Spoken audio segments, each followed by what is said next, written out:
하나님의 말씀은 마태복음 16장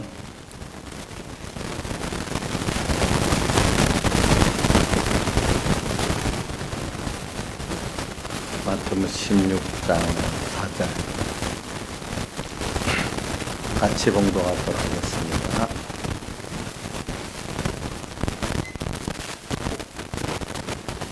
한 절하고 그 다음에 12절하고 또 17절하고 24절하고 이렇게 한 절씩 같이 봉독하겠습니다. 자, 악하고 음란한 세대가 표적을 구하나 요나의 표적 같은 그들이 표적이 없느니라 하시고 저희를 떠나가시다. 그 다음 12절 그제야 제자들이 떡에 누룩이 아니요 바리새인과 사두개인들의 교훈을 삼가라고 말씀하신 줄을 깨달으니라. 그 다음에 17절 시작 예수께서 대답하여 가라사대 바요나 시몬아 내가 보기도다 이를 내게 알게 하는 혈육이 아니요 하늘에 계신 내 아버지시니라. 그 다음에 24절 시작 이에 예수께서 제자들에게 이르시되 아무든지 나를 따라오려거든 자기를 부인하고 자기 십자가를 지고 나를 쫓을 것이니라. 아멘. 예.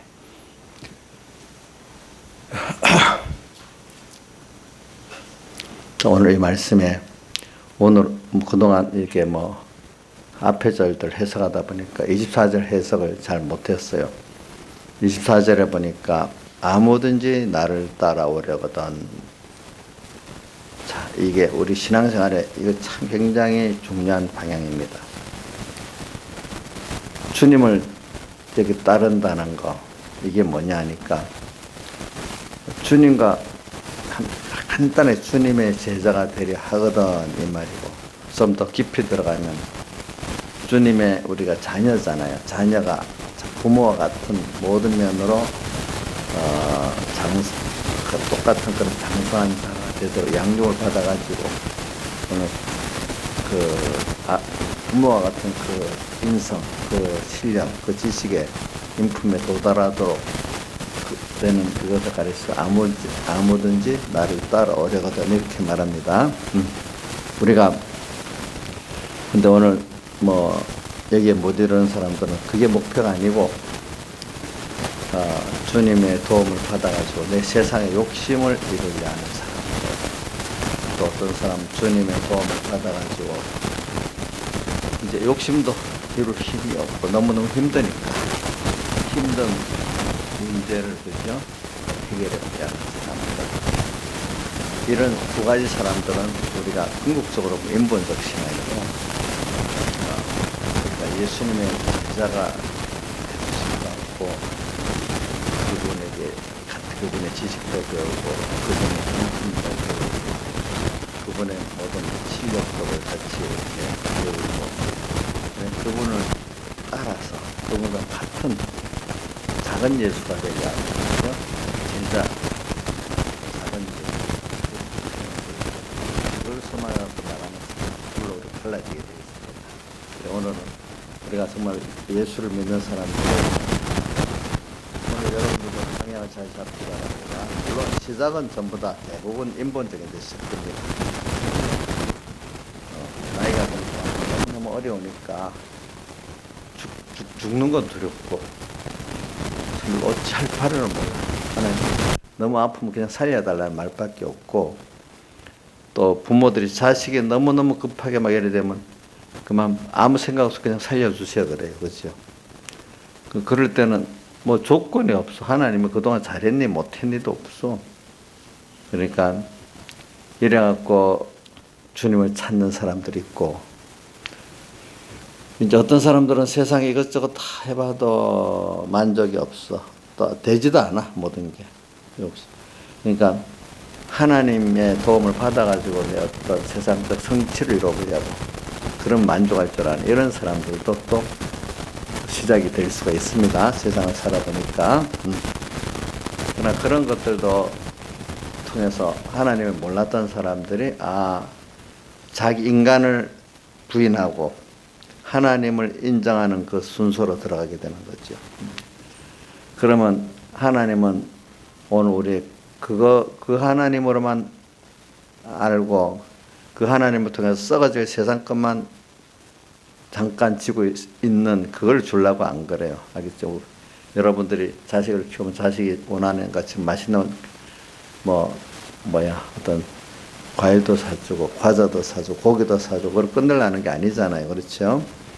뭐냐면 그 세상을 잘 살아갈 수 있는 이런 실력도 갖추고 또 믿음이 있어서 참 우리 예수 믿는 사람한테 하늘에 속한 신령한 복을 깨닫고 그거를 사모하는 자들이 되도록 그 최고의 것을 주려고 하잖아요. 근데 세상으로 키우는 것보다는 참 더 어려운 거죠. 그죠? 그런 것들을 주고자 이제 하는 게 그 부모와 같이 하나님도 오늘 우리는 썩어질 그 것들로 표적을 보여가지고 썩지 아니할 영원한 것들을 우리가 정말로 사모하고 얻는 이런 사람을 만들어 세상에서 잠깐 지나간 세상에서 세상과 함께 죽고 망하는데 그거 주려고 하는 건 아니거든요. 그렇죠? 그러니까 세상에 이렇게 오늘 하나님 예수님의 제자되는 또 그러니까 그분과 같이 온전해지는 내가 되려고 하면 나머지는 그거에 세상을 줬기 때문에 세상은 그런 거는 이 모든 것을 내게 대해주시는 말씀대로 되어지게 살아지게 돼 있어요. 여러분들이 살아보니까 벌써 체험할 거예요. 아직 우리가 어린 청소년들은 모르겠지만은 그 신앙생활을 어느 정도 제대로 해본 사람들은 그래 하나님 뜻대로 살면 이 모든 것 세상의 의식주는 하나님이 알아서 주시는구나 이거를 이제 체험해서 근데 보면 세상 사람들은 그저 의식주 그것으로 전부 다뤄 사는 거 그거 갖고 자랑하고 사는 게 세상인데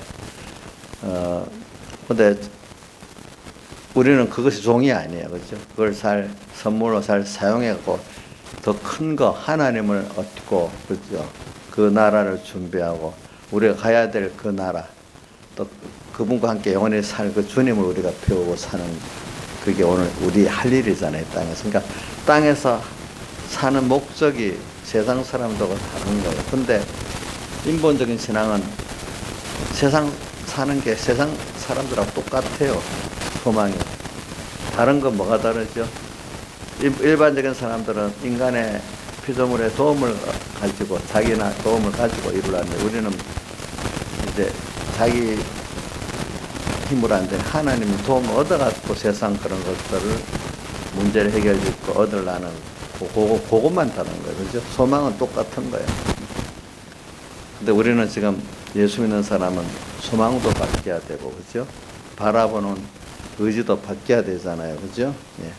자, 그러니까 이게 인본적인 신앙의 사람들은 예수님을 제자가 되려고 그분의 온전함에 온전해지려고 하는 이런 신앙의 목표를 가진 사람들하고 도무지 대화가 잘 안 돼요. 그 사람 예수님보다 세상 사람하고 같잖아요. 그죠? 이 사람은 하늘을 소망이 벌써 향방이 다르니까 대화가 되겠어요? 안 되겠어요? 어떨 때 보면 또 안 믿는 사람들 오고 너희들은 그렇게 믿는 거다 이렇게 인정해 주니까 또 나을 수가 있는데 예수 믿는 사람 가운데 인본적인 사람들은 그것도 없어. 자기께 옳다고 주장하고 그 인본적인 사람, 친본적인 사람들 신앙의 역사 보면 죽이잖아요. 핍박하고 세상 안 믿는 사람들은 그래 너희들은 그렇게 사는가 봐 이 정도로 인정해 준단 말이에요. 그렇죠? 그래서 오늘 저는 여러분들에게 24절에 아무든지 나를 따라오려거든 이걸 깊이 좀 생각하고 삽시다. 근데 이렇게 살라고 하면은 자기를 부인하고 하는 순서가 나와요. 자기 부인. 이거는 또 여기 더 기록은 안 되어 있지만 자기 세상을 부인하고도 같이 붙으면 좋아요. 자기를 부인한다는 게 여러 면이 있어요. 내가 주인, 나를 위해서 내 중심으로 산다. 이거를 부인하고 하나님이 나의 주인이고 내 인생의 주인이고 그분을 위해서 산다. 그분 중심으로 산다. 이게 자기 부인. 또 이게 자기 부인은 종류를 몇 가지 할게요. 또 하나는 우리가 은혜를 받아서 내가 존재하고 여기까지 왔잖아요. 그러니까 은혜를 아는 자로서 내게 은혜를 베푸시기 위해 사람 되어 십자가에 못 박혀 죽으시고까지 하신 그 주님. 나도 그 은혜를 알고 그분 나이에 다 바쳤으니까 나도 참 사람 같으면 은혜를 아는 자는 그분과 같이 나의 귀중한 것들을 그때 기회가 있을 때마다 드리고 사는 이런 내가 되겠다 하는 게 뭐죠? 자기를 부인하고 은혜를 아는 자가 은혜의 사원으로 사는 게 자기 부인입니다. 그리고 또 지혜도 인간이 내가 이제 이렇게 내 지혜 갖고 하나님을 위할 수 있고 우리가 하나님을 우리가 따라서 그분의 제자가 될 수 있다. 아니에요. 여기까지도 하나님께 주신 지혜를 따라서 할 때 되고 또 그 능력도 내 능력 갖고 되는 하나님 위로부터 오는 것을 받아가시고 잘하는 사람이 지혜도 능력도 내 거 갖고 하면 안 돼. 위에서 오는 걸 받아가지고 그게 생명의 떡을 먹는 거예요. 그렇죠? 자, 우리 자연계시로 어린아이가 자기 부모를 위한다 하지만 자기 지혜, 자기 능력으로 부모를 위할 수가 없잖아요. 부모가 이렇게 하는 게 나를 위하는 거다. 그렇게 하고 부모 같은 어떤 그 물질, 어떤 걸 갖고 자기들 이렇게 하는 거잖아요. 그러니까 오늘 우리는 자기를 부인하고, 근데 이럴 때는 이게 자기 부인은 여기에는 인간이 고난이 복다. 내가 내 중심에서 그동안 내 중심으로 살았던 사람이 하나님 중심으로 사는 거, 이거 참 힘든 거 아니겠어요? 그렇죠? 우리 생각을 바꾸는 게 굉장히 힘든 겁니다. 생각의 중심을 바꾸는 거. 또 내가 주인 된 것도 바꾸는 거. 또 내가 은혜를 모르고 욕심으로 살던 사람이 은혜를 알고 은혜에 산하는 자가 된다는 게 참 이거 바꾸는 것도 힘든 거예요. 그래서 고난이라고 했어요. 그래서 여기 오늘 봉독한 말씀 중간에 보면 21절 같이 읽어봅시다. 시작. 이때로부터 예수 그리스도께서 자기가 예루살렘에 올라가 장로들과 대제사장들과 서기관들에게 많은 고난을 받고 죽임을 당하고 제3일에 살아야 할 것을 제자들에 비로소 가르치시니. 그러니까 주님도 고난을 받아가지고 우리를 구원하는 거예요. 그렇죠? 우리도 그렇기 때문에 주님과 함께 주님을 따라가는 길은 자기를 부인해야 돼. 나를 따라오려는 조건이 자기를 부인해야 돼. 자기 신앙을 부인해야 돼. 그게 고난인 거예요. 그게 고난. 사람은 중심을 바꾸고 소망을 바꾸고 하는 이게 굉장히 고난스러운 거예요. 그러니까 그거를 어떻게 보면 표현을 잠자리나 뭐 이런 것들 한번 껍질을 벗고 나는 물벌레가 날아가는 잠자리가 그중에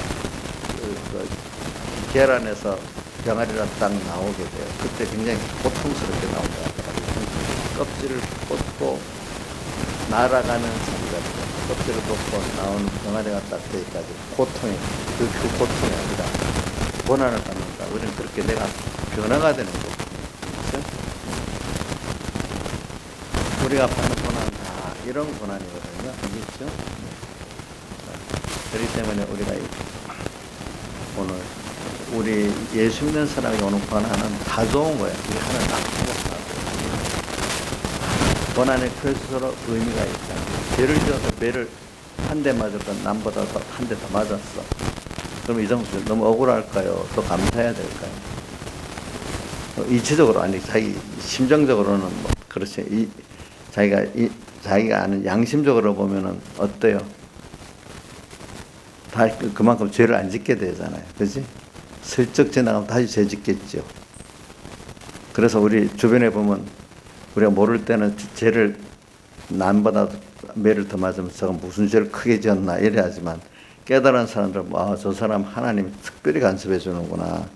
이렇게 도리어 더 큰 매를 맞는 거 보고 아이고 하나님이 그래도 특별히 간섭해 주는구나. 이렇게 그 사람을 저거 모를 때는 무슨 죄를 지었어 이렇게 크게 맞아 이렇게 했던 사람이 어느 시기는 아이고 하나님이 저를 사랑해 주시는 거구나 이런 생각으로 남을 보는 게 바꿔진단 말입니다. 알겠죠? 그렇죠? 그럼 저도 목회자로서 우리 교인들이 너무 팍 망해버려서 그러면 두 가지가 있겠죠. 죄를 지어서 하나 깨닫게 하려고 저렇게 했구나. 그건 남보다도 고통이 크게 있어. 아이고 그럼 하나님 또 간섭을 잘해주는구나 이렇게 또 봐야 안 되겠습니까? 그렇죠? 그러니까 오늘 저는 그래서 요즘에 넓은 범위에서 우리나라 뭐 세상까지는 모르겠어요. 이 세계도 그래요. 전체적으로 점점 어려워져요. 날이 지금 초저녁에 진입을 했어요. 이제 좀 있으면 한밤중에 언제 될지 몰라요. 저기 두렵기만 한 게 되는 게 아니라 우리가 기름 준비를 지금 잘 해가지고 이럴 때가 우리가 깬 사람은 이럴 때도 깹니다. 이럴 때 저는 다니엘서 12장 10절 같이 깨끗한 자는 더 희게 될 것이고 더러운 자는 더 악을 행하면서 더 악한 자가 된다 이렇게 표현을 했어요. 지금이 둘로 갈라지는 시대예요. 알겠죠?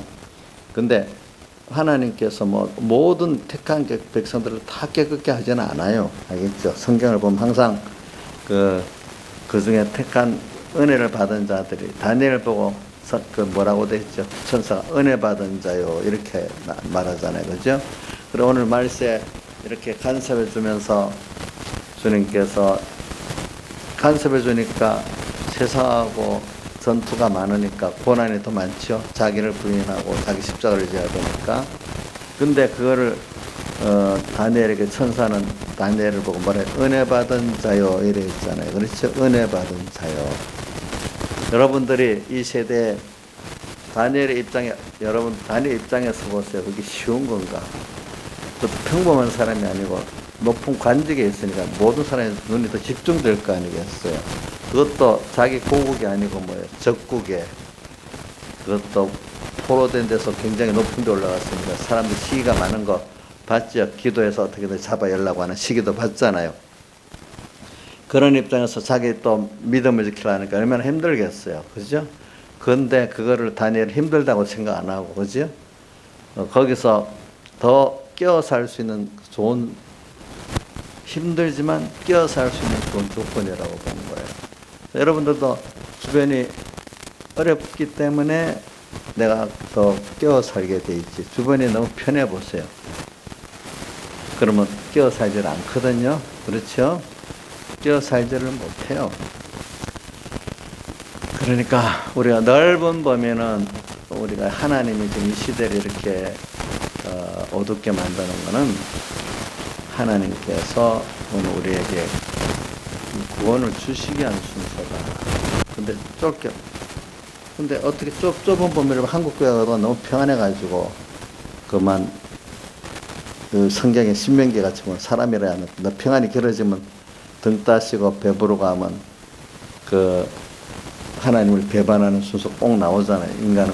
그러니까 인간은 원래 그런 건데 하나님 우리를 그래도 간섭해갖고 이렇게 지금 우리를 만들어주시고 있구나.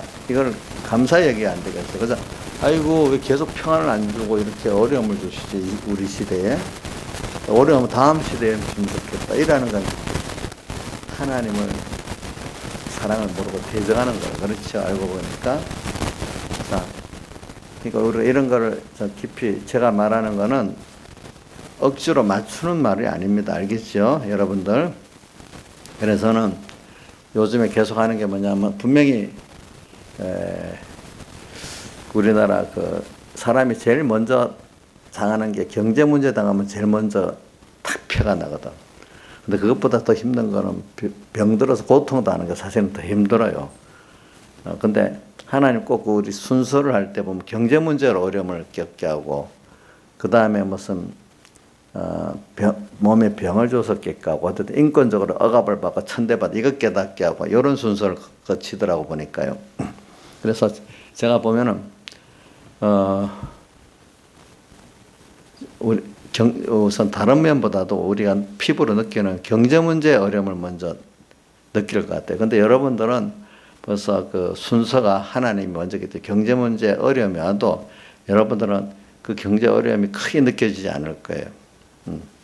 근데 세상 사람들은 그게 굉장히 크게 느껴질 거거든요. 믿음이 없을수록 엄청 크게 느껴지는 거예요. 알겠죠? 보면은.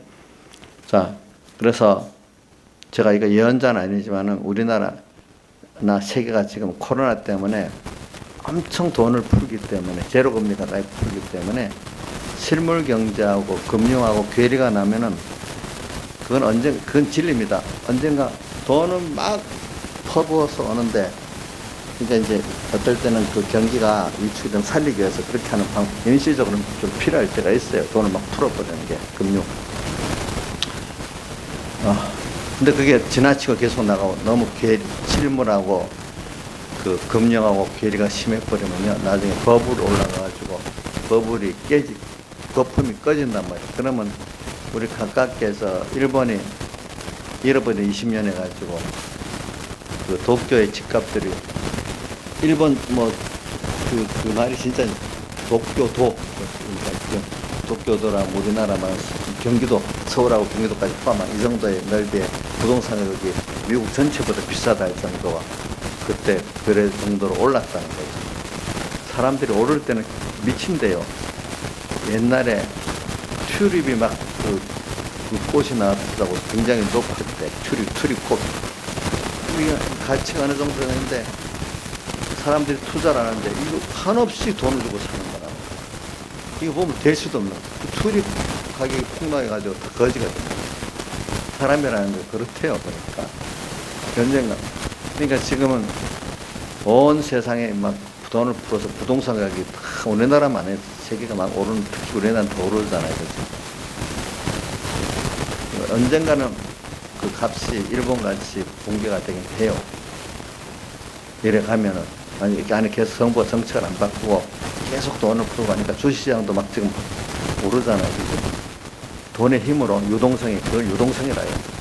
유동성 힘으로 억지로 받친 거는 어느 시기에 그 실물 경제가 없으면 거품이 꺼지게 돼 있어요. 그게 저는 1년 올지 몇 년 올지 그건 저는 모르겠어요. 하여튼 꺼지긴 꺼져요. 그 심하게 한 나라는 더 일본같이 저렇게 크게 꺼질 거고, 조금 약하게 한 나라는 좀 약하게 꺼지겠죠. 이제 그게 보니까. 하여튼 근데 일본 같은 나라는 꺼져도 자기 나라 원 재산들이 있기 때문에 견뎌 나가지만, 일본은 해외에 나간 돈들이, 자기 나라 돈들이 엄청 많아요. 그 투자한 돈이, 들어온 돈이 그 이자랑 이런 수익이 굉장히 많이 들어와요. 우리나라는 그게 별로 없기 때문에 꺼진다 하면 일본보다 더 큰 타격을 받는 거예요. 우리나라 외국에 들어올 돈이 없으니까. 그런 거는 여러분들이 좀 생각하고 사셔야 됩니다. 이제. 그 다음에 그 다음 순서에서 우리가 요즘 코로나 때문에, 병 때문에 곧 잠깐 그 고난 당하는 거 봤죠. 그죠? 우리가 안 해도. 또 그 다음 순서는 사람들이 자유가 없어지는 거 있잖아요. 전체주의하에서. 인간의 어떤 자유라는 학교, 진학의 자유도 없어지고, 여러 가지 이제 주거 이전도 나중에 제한될 수 있습니다. 제한됩니다. 이번에 보니까. 집을 가지면, 좀 비싼 집을 가지는 사람은 세금 때문에 힘들어하고, 또 지금 어떤 제도를 보면 겨우 작은 집, 몇 억짜리 집을 가진 사람도 세금이 엄청 늘게 된다고 보니까. 그런 식이 되긴 됩니다. 보니까. 제가 미리 말하는 건, 이게 필연적으로 그건 순서는 시간이 걸리지 않아 차차서 오게는 돼 있습니다. 그러니까 이제 우리나라 정권자들은 집 없는 가구가 870만 가구라네, 우리나라에. 870만 가구. 자기 집이 없고, 월세나 전세로 있는데, 근데 한 집에 3명이라 하면 2명으로 계산해야 될까? 독신도 있으니까. 그럼 최하로 2명이라고 하면은 얼마야? 1750만 명. 국민들은 그 표를 얻으려고 막 그래 한다는 거야. 그러면 얼마, 지방자치단체장이 얼마 이상 정한 대로만 월세나 전세를 올릴 수 있지 못한다고 한다네. 그래서 지금 돈 있는 집 가진 사람들이 집 비워두겠다고, 전세 안 내겠다고 하는데,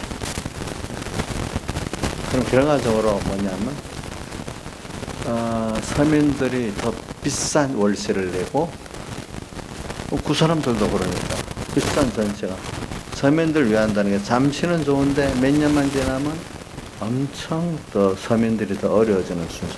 그래서 제가 적을 때 보면은 저보다도 경제를 더 몰라요. 경제 전문가들이 있다고. 경제 전문가 좌파 정권들의 특색이 뭐냐면 전문가들의 말을 안 듣고 자기 생각대로 어느 나라나 제대로 돌아가면 그 분야의 전문가들 의견을 좀 들어가면서 자기의 어떤 정치적 경향도 좀 보태면 돌아가는데 이거는 아예 이름만 전문가들 불러놓고 자기 멋대로 하니까 전문가들이 아이디어를 안 낸다는 거야.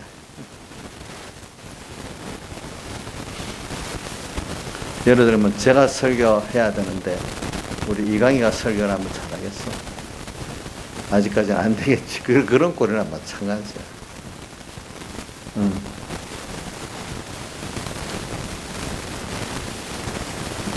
그러니까 이런 게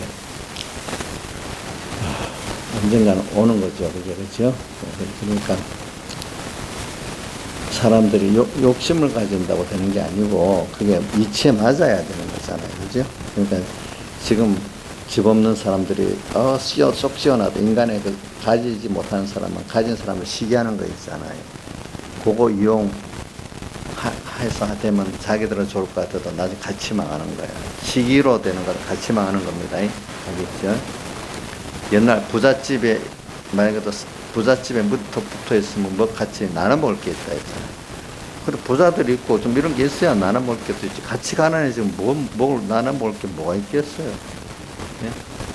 부자가 있어야 그 돌아가는 게 있지. 같이 가난하면 어떻게 되겠어. 제가 이제 이런 걸 말하는 건 실제 이런 어려움이 온다는 거. 뭐 어려움이 오겠어? 지금 젊은 사람들은 그런 시대를 못 느꼈기 때문에 지금 이게 그냥 가는 거죠. 근데 그동안 나이 든 분들 국가를 정량을 이뤄보더니 힘써서 이런 국가를 만들고 경제를 만들었으니까 이게 참 아슬아슬 힘든 거라는 걸 안단 말이에요. 국제 정세에 의해서 또 뭐에 의해서. 근데 우리 이강희 같은 사람들, 주선이 같은 사람들은 뭐 그렇게 되게 돌아가는 데 돌아가겠지 뭐. 그게 이 경제라는 시스템이 깨지면 다시 일어서기가 참 힘든 거예요. 그게 보니까. 근데 잘 모르는 거예요. 돌아가니까 돌아가는가 보다 이렇게 생각하지. 이게 아주 굉장히 예민한 거예요. 주선하다가 돈 벌어서 집을 하나 사고 하려니까 이제 굉장히 어려운 거 있지. 너 엄마 아빠가 집 하나 살 때 사면 내 욕심만 내고 샀겠냐? 나라 하나가 이렇게 돌아가는 것도 그것보다 더 어려운 거예요. 이거는 여러 사람이니까. 그래서 저는 이렇게 말하는 거 이런 어려움이 온다는 거죠. 그죠? 이제 사람들. 뭐든지 그게 값을 치러서 그게 유지가 되는 거죠. 저절로 유지되는 건 없어요. 우리도 보세요. 우리 믿음이 자라고 또 유지되는 믿음의 전투를 해가면서 이게 깨닫고 유지되고 자라고 이러지 저절로 되는 건 없잖아요. 그죠?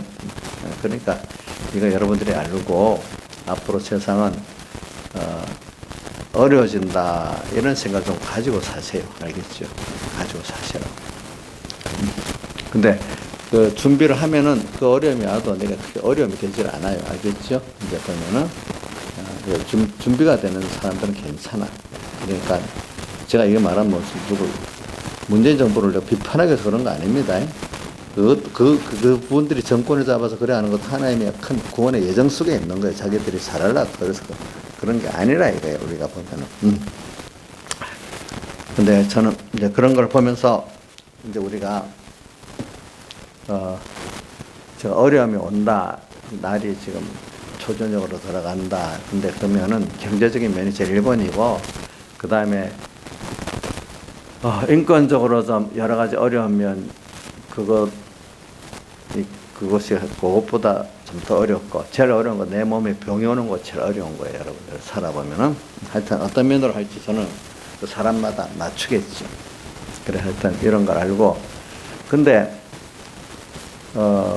그분들도 그러니까 여러분들이 이게 왜 그래야 되는가 하면 사람들이 지도자들이, 정권을 진 사람들이 생각이 바로 되는데 생각이 바로 안 되는 거예요. 그런 것들이. 그러니까 여러분들은 그 가운데서 그 사람들을 바꾸려 하지 말고 내가 내부터 여기서 세상을 내가 바꾸려 하지 말고 하나님이 세상을 바꾸는 거거든요. 우리는 여기서 하나님 뜻이 뭔가 하나님 따라가면서 내가 빛을 비추고 생명을 비추는 데까지 비추면 되는 거예요. 알겠죠? 네.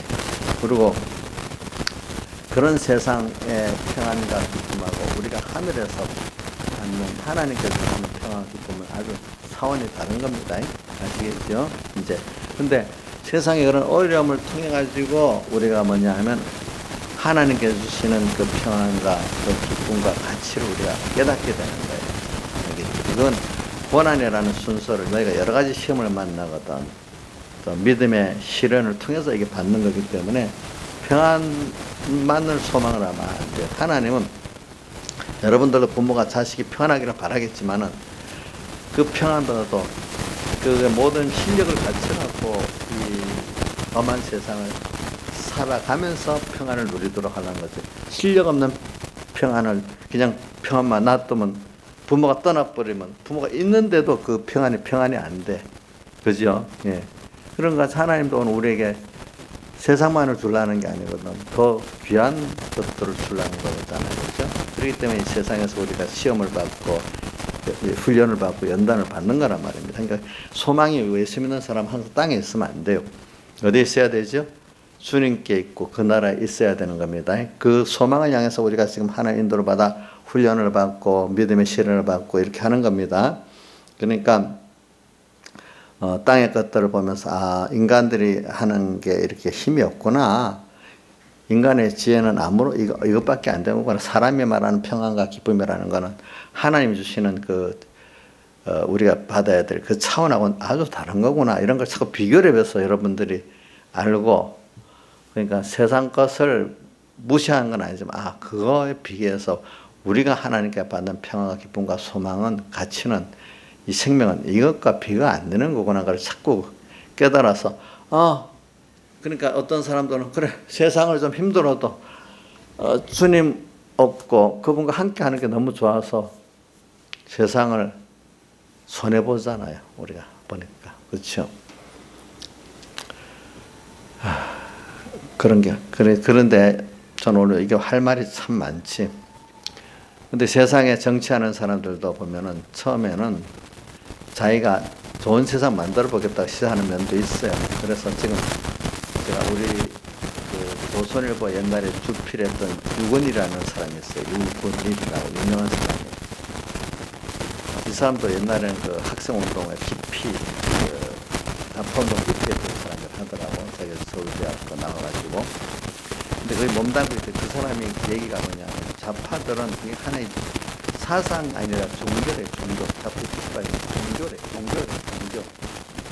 그러니까 사상 종교가 아닌 어떤 주일이지만 실제 종교성을 가졌다 이 사람들은요. 저희가 보면 그래가지고 어떤 생각을 하냐면 자기들이 기독교로 말하는 메시아상 자기들이 이제 신천신전을 만들겠다는 거예요. 좌파적인 세상을 가지고 똑같이 일해서 똑같이 먹고 살고 새로운 하늘과 새로운 땅 새로운 세계를 만들겠다는 소망이 있다는 거예요. 근데 그게 뭐냐면 공산주의시고 근데 그게 실제 이론적인 거지. 해보면 고통이지 그게.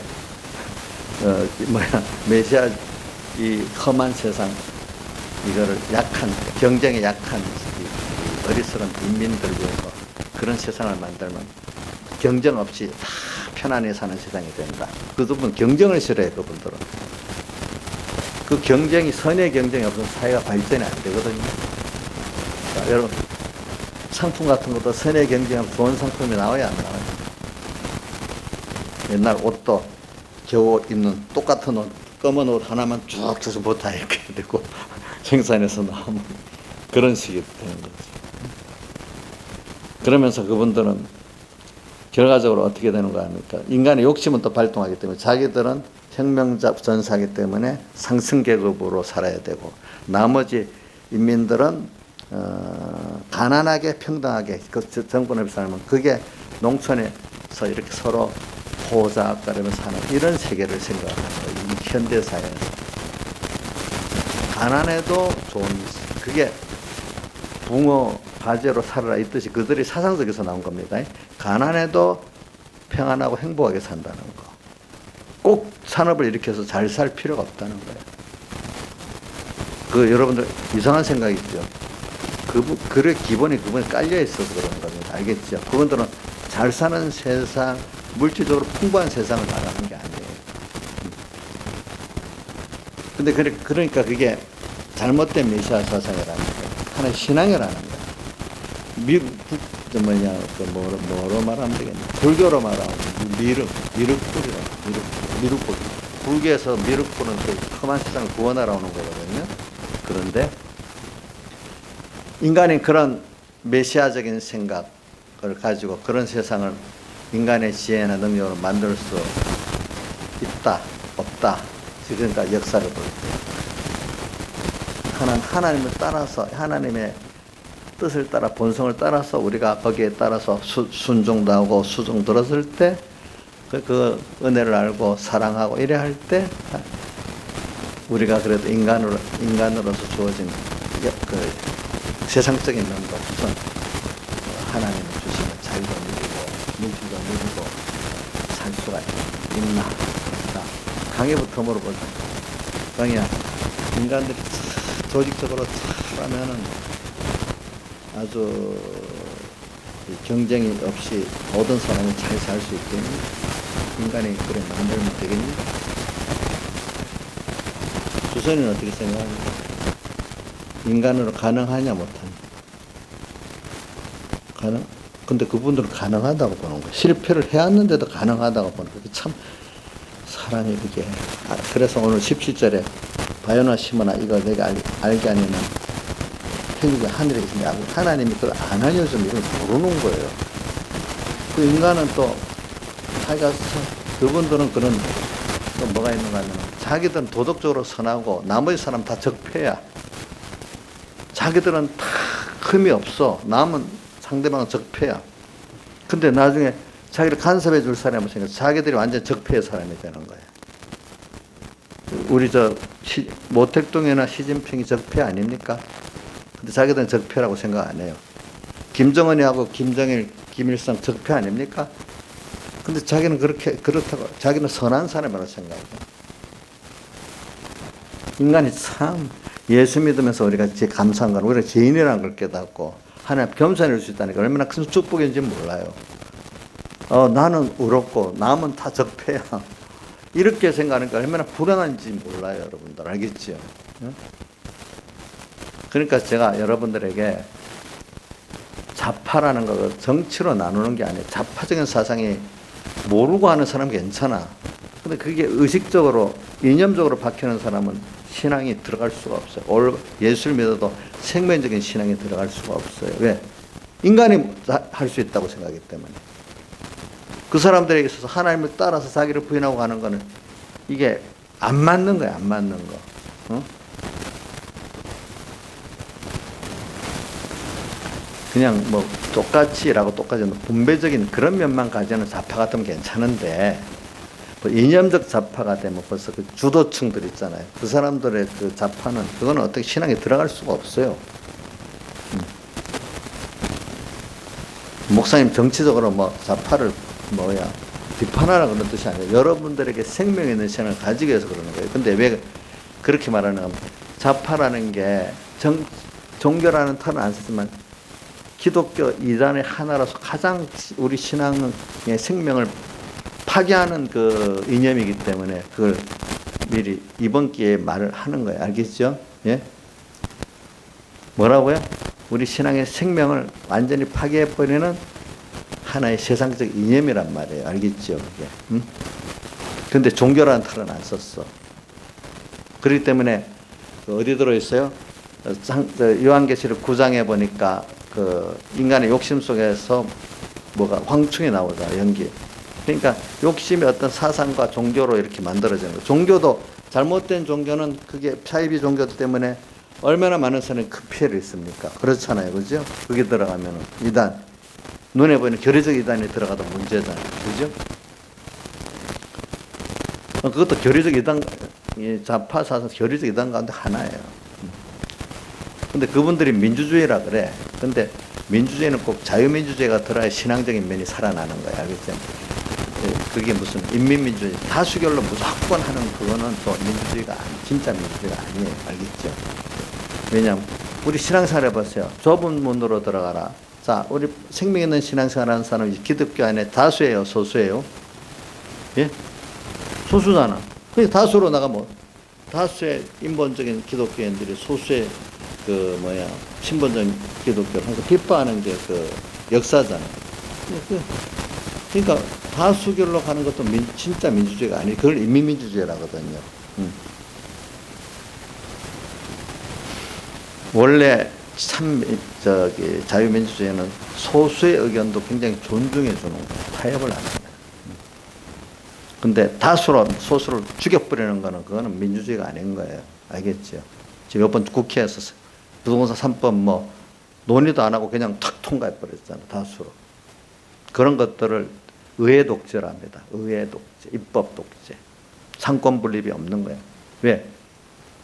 자기들은 입법, 국도 행정, 사법부를 다 장악했다니까 자신이 만만한 거야. 원래는 상권이 서로 견제라는 게 딱 맞는 거거든. 그러면 상권에 다 있으니까 마음대로 되는 것 같지만 그것 때문에 망하는 거야. 알겠죠? 사람이 너무 교만해지면 하나님이 어떻게 탁 쳐서 망하잖아요. 그건 똑같은 거예요. 그게 세상의 역사예요. 알겠죠? 뭐든지 보면은.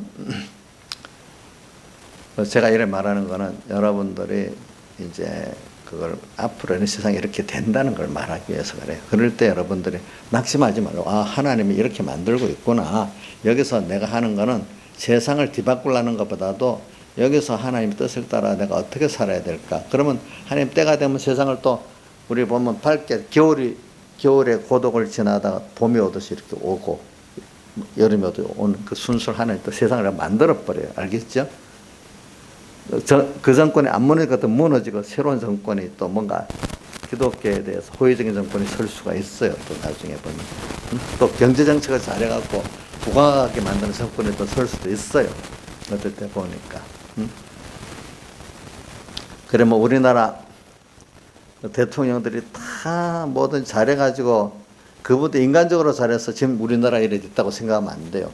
물론 그 하나님이 그때마다 썼겠지만 하나님이 우리를 축복해 주시니까 하는 것마다 그 시대에 맞도록 이렇게 맞아가고 우리나라가 세계에서 가난은 뒤에서 몇 번째로 가난의 순서의 나라가 지금 우리 어딜 가도 우리 이만큼 쓰는 나라가 별로 없어요. 그런 나라가 돼버렸어요. 그게 무슨 누가 똑똑해서 잘한가 물론 그 하나님 사람을 쓰지만은 하나님께서 그때마다 넓게 범위 안에서 우리들의 복을 줘서 이렇게 안 해줬으면 이렇게 되지나 이 기적이에요. 세계에서 그런 나라 우리나라 하나밖에 없잖아요. 인구가 5천만 정도 되는 나라라서 우리나라밖에 없는 거예요. 500만 같은 싱가포르, 홍콩 같은 그런 작은 나라는 있지만 국가적인 단위에서 그런 나라 우리나라 유일하다는 거예요. 세계에서. 이런 것들을 알고 여러분들의 어려움을 먼저 말하기 위해서 그럽니다. 그러나 이런 거하고 낙심하지 마세요. 하나님의 밤이 오고 낮이 오고 또 여름이 오고 가을이 오고 순서 가운데 우리는 거기에 맞춰서 오늘 제일 큰 거 하나님을 배우고 그지? 하나님이 그 현실을 주잖아. 하나님을 배우고 자기를 부인하고 세상을 잘 이용하고 가는 거. 세상에 정을 붙이지 말라는 거야. 사람에게 정 붙이지 말라는. 항상 그걸 보면서 우리의 본향은 하늘나라구나. 우리가 상대할 분은 하나님이구나. 이거 딱 보면서 살라는 거예요. 알겠죠? 자, 그렇다고 염세주의를 살라는 거 아닙니다. 세상을 잘 이용하라는 거예요. 가난 왔을 때 이용도 하고 부여도 왔을 때 잘 사용하고 건강도 잘 사용하고 병든 것도 사용하고 높은 것도 사용하고 또 낮은 것도 잘 사용하라는 거예요. 하나님 그거 다 그렇게 다 거치게 하니까. 그죠? 예. 잘 사용하면서 거기서마다 얻을 게 다 있어요. 하나님 배울 게 다 있어요. 그죠? 그래서 저기 자기를 부인하고 이 말은 자기 생각대로 모든 걸 딱 정하고 살지 마. 하나님께서는 하나님을 따라 살라는 거예요. 정치를 얘기하는 거거든. 하나님을 따라하니까 인간의 어떤 자파적인 사상 똑같이 묵혀요. 또 뭐 어떻게 하면 좋은 세상이 된다. 어떻게 하면 좋은 세상이 된다. 인간들이 하나님을 떠나 자기들이 뭐 만드는 거 그거 다 깨지는 거예요. 알겠죠? 뭐든지. 자파 공사의 사상만 아니라 또 여러분들 인본적으로 내가 노력해서 공부하고 뭐 해서 이렇게 만들고 이렇게 하겠다. 이것도 하나님 우리 기독자 어떤 작은 범위에 깨트린단 말입니다. 저도 깨져봤잖아요. 나이 사람도 깨져봤어요? 자기가 자기를 위해 자식들을 위해 잘해보려고 깨졌어요? 한 번 깨졌어요? 많이 깨졌어요? 저도 깨졌거든요. 저도 깨졌어요. 넓은 범위 어떤 정권도 그렇게 깨지는 거예요. 어떤 사상도 깨지는 거예요. 그렇죠? 뭐만 남더라 하죠? 하나님을 따라가는 것만 된다. 우리 세상에서 하나님을 배우는 거거든. 그러니까 제일 귀한 지식이 뭐라고 했는가? 철학. 제가 어제 새벽에도 말했어요. 어릴 때 김영삼 대통령이 왜 철학이 학문적 왕이라고 해서 공부했다는 거예요. 근데 김영삼 대통령 그 철학의 의미를 잘 모르고 그런 거예요. 그 철학이라는 거는 그때 철학이 서양에 가면은 신학 박사 최고가 철학 박사예요. 알겠죠? 하나님을 배우는 지식이 최고라는 겁니다. 알겠죠? 왜? 미국이나 유럽의 대학들은 왜 어디서 시작되는 하나님을 배우는 하나님 종들을 키우기 위해서 하나님을 배우기 위해서 여러 과목을 같이 배우도록 하기 위해서 여러 과목을 배우는 거예요. 근데 그 과목을 배우는 이유는 하나님을 배우기 위해서 여러 과목을 배운 거예요. 그렇기 때문에 학문의 왕이 철학이라고는 뜻을 그렇게 말한 겁니다. 알겠죠? 하나님을 배우기 위해서 모든 학과를 공부한 게 유럽이나 미국의 대학의 시초입니다. 그럼 하버드 대학교도 뭐라 시작됐죠? 신학교로 시작됐어. 예일도, 프린스턴도 다 신학교로부터 시작된 겁니다. 전부 다. 그러니까 여러분들이 땅에서 지금 하나님을 배우는 게 제일 귀한 지식을 배우는 겁니다. 알겠죠? 그러니까 빌립보 3장 8절에 뭐라고 되어 있죠? 바울이 하나님을 예수 그리스도를 아는 가장 고상함을 인해서 그렇지요. 모든 유익하던 것들 해로 여겼고, 그죠? 또 모든 걸 잃어버리고 배설머리겠다 이래 했잖아요. 그죠? 그래, 세상이 우리가 볼 때 세상의 목표가 돼서 부자가 돼야 되겠다. 높은 편리한 세상이 돼야 되겠다. 물론 그런 세상이 되면 좋지요. 그러나 하나님이 어떤 시대는 세상이 발전만 하다 편히 보여줘야 되는데 옛날 그 어떤 세상이 또 망해버려. 침체돼. 또 다시 세상이 이렇게 세상이 돼. 그러니까 어떨 때는 이런 세상 저런 세상 만들어가면서 그죠? 하나님이 우리를 이렇게 인간을 부인하고 세상을 부인하면서 하나님을 따라가는 것만이 결국은 남는다는 걸 보여주는 거예요. 그렇기 때문에 제가 자주 쓰는 거 세상 것들은 다 성경에 말하면 그림자고 안개고 지나간 한밤의 꿈이고 풀 같고 그 영감 풀의 꽃과 같은 이런 것들로 성경을 표현하고 있잖아요. 그렇죠? 나그네로 이렇게 표현하고 있잖아요. 우리의 본향은 하늘하다. 우리가 가야 될 곳은 하나님 아버지고 우리가 배울 것은 하나님을 배우는 거고 배워서 그분과 같이 온전해지는 거고 이거는 그러니까 이게 그러니까 신앙의 그 주님과의 관계 사랑과 은혜 관계 깊이라는 거는 너무 좋아. 주님이 그 은혜 감사하고 그분을 사랑할 수 있다는 게 이게 정서적으로도 여러분들이 좀 와야 좋아요. 그러니까 저는 홍병호 박사에게 또 한 번 더 할게요. 그분이 52살이 돼서 예수 믿었는데 그 전에 그분도 책을 많이 읽고 미국 가서도 공부를 했으니까 그분도 그분 말 다 하는 건 놔두고 이제 그분이 이제 돌이켜서 책을 읽고 보니까 자기도 어느 정도 인생을 사는 인생의 진정한 뭡니까 행복과 그 가치는 인간의 어떤 일의 성취나 어떤 노력이 있는 게 아니라는 걸 깨달았다는 거예요. 책 안에서 많은 사람들이 그것도 말하고 있으니까 또 자기도 그걸 들어도 그냥 지나칠 수 있는 위로부터 신으로부터 오는 그걸 받아야 행복해지고 그 깨달음이 있어야 진짜로 인간이 깊은 행복을 누릴 수 있다. 그러니까 스포츠나 어떤 예술을 통해서 오는 거는 잠깐 순간적인 거라 이거지. 근데 그거는 계속 깊이 있는 그런 평안, 기쁨이 없다는 거죠. 그렇죠? 자, 여러분들도 한번 보세요. 예수 믿고 나서 저는 요한복음 15장 11절 포도나무 뒤에서 내 기쁨이 너희 안에 있어 너희 기쁨을 충만케 하려 한다. 주님의 그 기쁨 또 평안도 주님 주시는 평안 그렇죠? 지혜도 주님 주시는 지혜.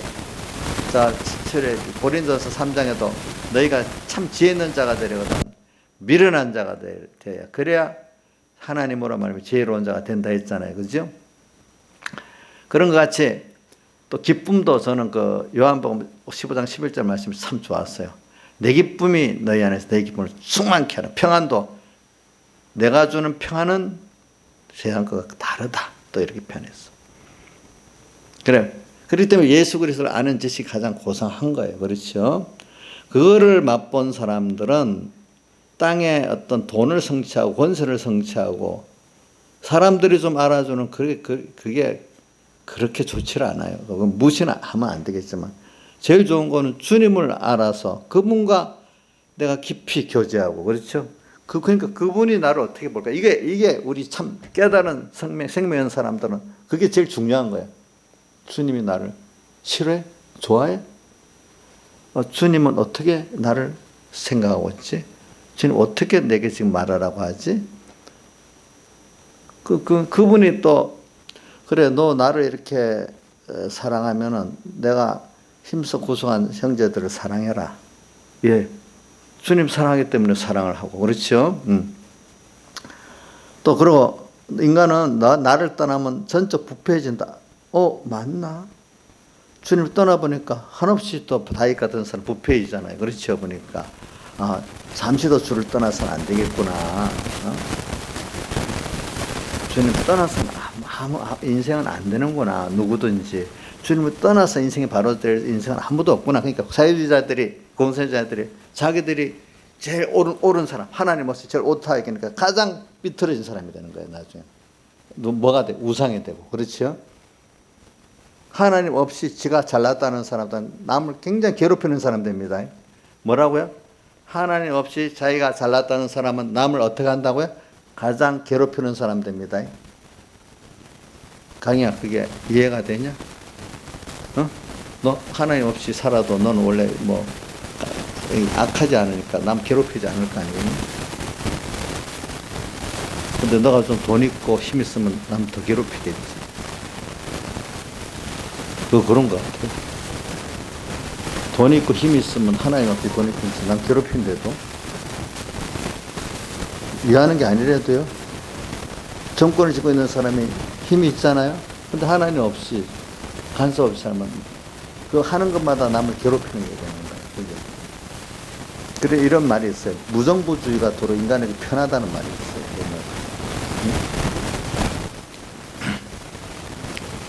그래서 저는 오늘 여러분들에게 아무든지 그러니까 우리가 목표를 주님을 따라 주님 제자가 되고 주님같이 온전해지는 이 목표를 하면 이걸 가지고 살면은 나머지 거는 인간이 하나님 형상으로 되었기 때문에 거기에 감사가 나오고 은혜를 알고 만족 있고 거기에 다 생명이 다 있는 거기 다 있는 거예요. 이건 어떻게 주님 한 분이면 다 이렇게 표현할 수밖에 없는 거예요. 알겠죠? 조그만 어린애한테 엄마가 다잖아. 그 이상 뭐라고 말하죠? 김영민 사님 주원이도 아직도 엄마가 다예요? 몇 학년인데? 4학년인데 이제 독립심이 아직 엄마가 단가 봐 아직도. 그러면 우리 그 김영미 사님은 하나님이면 다예요?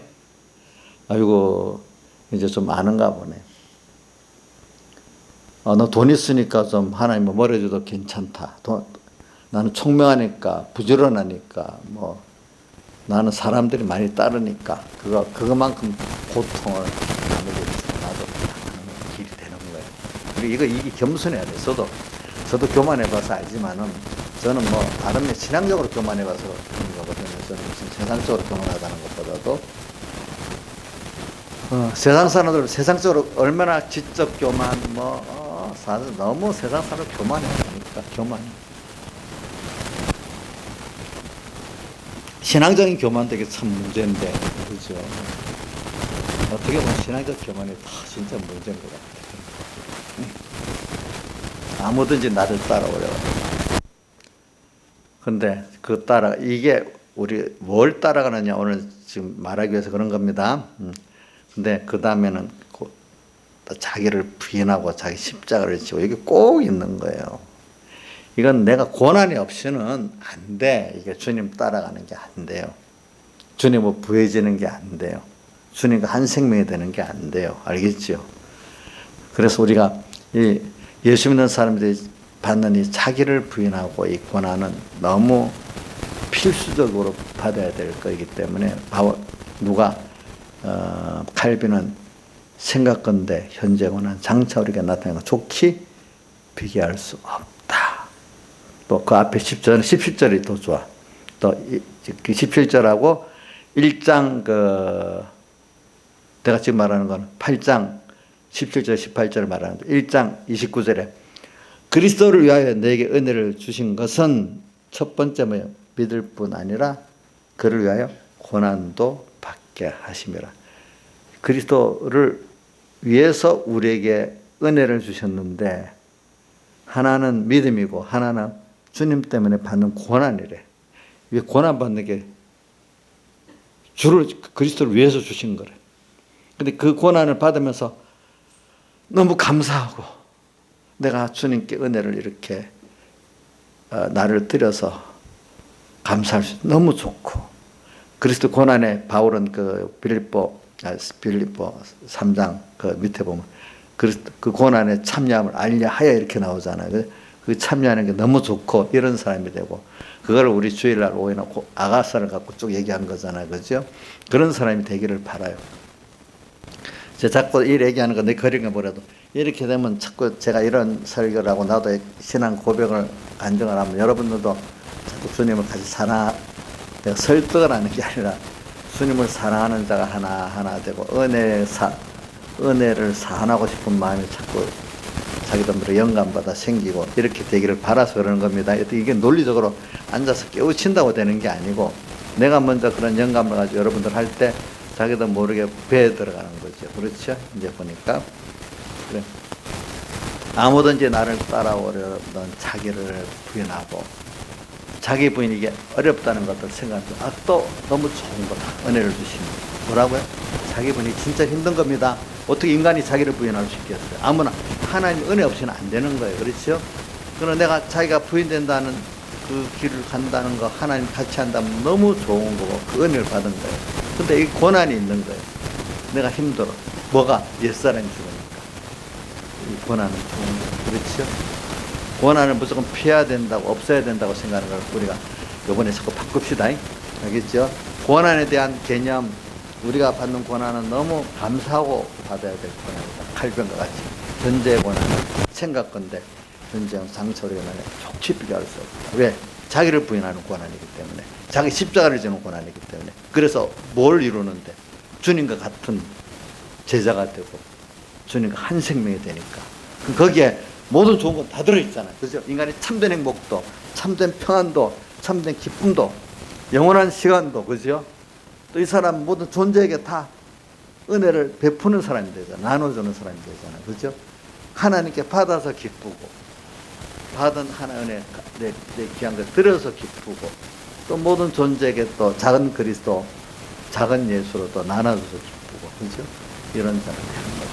그럼 남은 땅에 거, 그거 돈도 믿고, 근처도 믿고, 물론 그건 무시는 안 하죠. 그것도 좋지만, 그것보다 이게 더 좋은 게 예수 믿는 사람이기 때문에 세상 사람한테 이해가 안 되지요. 그렇죠.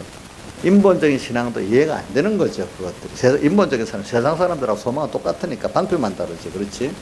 근데 우리는 이게 소망도, 중심도, 방편도 다 달라진 거지. 여러분들. 그러니까 그 공 박사님의 그 장모님이 예수 믿고 뭐 그분 죽을 때 믿는 사람이 됐기 때문에 그런 말 했겠지. 내가 보니까 예수를 잘 믿는 사람들의 삶이 그래도 무난하고 좀 괜찮게 사는 것 같다. 그 말은 세상적으로 부유하게 산다는 뜻이 아니라 인간의 어떤 뭔가 이렇게 만족이 있고 그저 사람이 사람답게 된다는 그런 뜻인가 봐. 우리도 주변에 봐요. 참 바로 믿는 사람들이 좀 뭐 가난하고 좀 뭐 권세가 없고 배운 게 없어도 그 사람 볼 때 괜찮게 보이잖아요. 그죠? 돈 있고 권세 있는데도 자, 우리 그 박지원 괜찮게 보입니까? 박지원 요 국정원장. 나이사님, 박지원 국정원장 괜찮게 보입니까? 조국 괜찮게 보입니까? 어? 그럼 또 누가 있지? 우리 똑같은 예수 믿는 정세균 장로님 괜찮게 보입니까? 이런 거 한번 생각해 보자는 거예요. 그렇죠? 우리가 볼 때 오늘 여기까지만 설교하겠습니다. 다 같이 주님께 기도드리겠습니다.